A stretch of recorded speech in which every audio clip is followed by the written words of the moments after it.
ரூபாய் பிஸ்கெட்ல இருக்கும் ஆபத்து தெரியாம டெய்லி உங்க குழந்தைகளுக்கு நீங்க பிஸ்கெட் வாங்கி கொடுக்கும் பேரண்ட்ஸா இருக்கீங்க அப்படின்னா நீங்க தான் ரொம்பவே உஷாரா இருக்கணும். பொதுவா அழுகிற குழந்தைகளுக்கு பேரண்ட்ஸ் வாங்கி கொடுக்கறது பிஸ்கெட் தான்.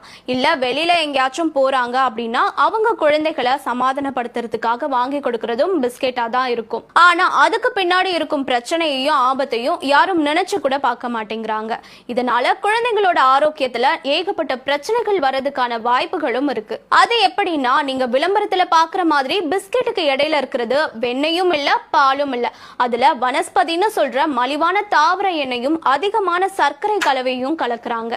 அது மட்டும் இல்லங்க, டால்டா, டேஸ்டுக்காக சில பொருட்கள், கலருக்காக கலர் பவுடர் அப்படின்னு ஏகப்பட்ட பொருட்களை அதுல கலக்குறாங்க. நாம ஹெல்தி ஃபுட்டை கொடுக்கறதா நினைச்சுக்கிட்டு கொழுப்பு நிறைஞ்ச உணவு தான் நம்மளோட குழந்தைகளுக்கு கொடுத்துட்டு இருக்கோம். இதனால என்னென்ன பிரச்சனை வருது அப்படிங்கறத பார்க்கலாம். இந்த பிஸ்கெட் மைதால செய்யறதுனால செரிமான பிரச்சனைகள் வரும். முக்கியமான விஷயம், இதுல மோசமான கொழுப்பு வகையை சேர்ந்த டிரான்ஸ்ஃபேட் கலக்கப்படுது. இது குழந்தைகளோட ரத்த குழாயில படிஞ்சு ரத்த அழுத்தமும் இதய நோய் வரும் வாய்ப்பையும் ஏற்படுத்துது. ஸ்கூலுக்கு போற வயசுல குழந்தைகளுக்கு தொப்ப வர முக்கியமான காரணமே இந்த பிஸ்கெட்ல இருக்கக்கூடிய கிரீம் தான். அதுலயும் டேஸ்டுக்காக போடும் பொருட்கள் பொருள் மாதிரி நம்ம மூளையை அடிமையாக்கி திரும்ப திரும்ப சாப்பிடணும் அப்படிங்கிற உணர்வை ஏற்படுத்துது. இதனால என்ன ஆகும் அப்படின்னு பார்த்தீங்கன்னா, குழந்தைகள் ஆரோக்கியமான உணவுகள், அதாவது காய்கறிகள், பழங்களை வெறுக்க ஆரம்பிப்பாங்க. சரி, ஓகே, இது வரைக்கும் சொன்ன விஷயங்களை யோசிக்கலாம். ஆனா இப்ப நான் சொல்ற விஷயங்களை யோசிச்சிருக்கீங்களா அப்படின்னு சொல்லுங்க.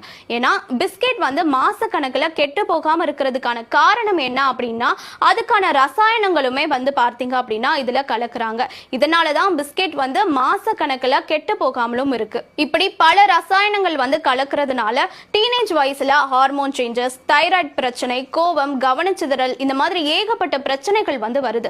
நாகரிகமா மாறுறோன்னு ஹெல்த்தியான ஃபுட்ஸை மறந்துட்டு பாக்கெட்டுக்கு மாறிட்டோம். ஆனா இதுக்கு மேலேயாச்சும் உங்க குழந்தைகளுக்கு ஹெல்த்தியான ஃபுட்டான கடலை மிட்டாய், எள்ளு உருண்டை, இல்லனா வீட்டுல செஞ்ச பலகாரங்களை கொடுத்து பழக்குங்க. ராகி கம்புல செஞ்ச குக்கீஸை வீட்லயே செஞ்சு கொடுங்க. இன்னைக்கு குழந்தைங்க ஹெல்த் பத்தி நிறைய விஷயங்கள் தெரிஞ்சுக்கிட்டோம். இன்னும் நிறைய இன்ட்ரெஸ்டிங்கான விஷயங்கள்லாம் தெரிஞ்சுக்கணும் அப்படின்னா மறக்காம எங்க சேனலை ஃபாலோ பண்ணுங்க. அப்படியே இந்த வீடியோவை உங்க ஃப்ரெண்ட்ஸ் அண்ட் ஃபேமிலிக்கும் ஷேர் பண்ணுங்க.